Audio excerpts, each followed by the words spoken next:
Hi guys, welcome to Thalis Productions.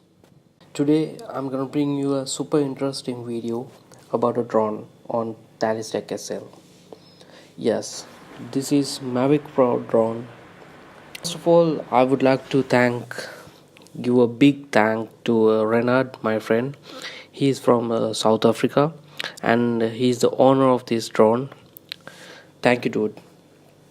Okay, I'm gonna show you in detail how to use this big boy's toy.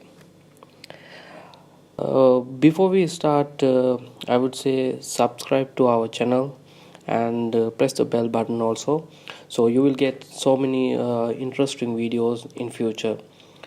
Okay, we'll check it.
Now the next step, once you are connected to the device, you have to click go fly.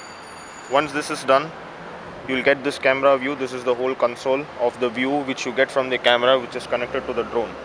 Now the first step is to take off. Take off, you have the option over here which is the up button. Now you will be having several, the drone will detect its location itself. There is a map over here which you can see, which is the location you are standing at. Okay, again you can go, this is the whole map where you want to fly, and see, you can zoom in, zoom out. This is collaboration with the Google Maps, and if you want you can again go back to the camera view. The next step is to take off. You can see a button over here. You have to just click this, and you will just it will just ask as an acknowledgement, do you want to take off. Now it's saying the aircraft will take off to a 3.9 feet, and it will hover means it will stand in that position. So just click on precision takeoff.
Yeah.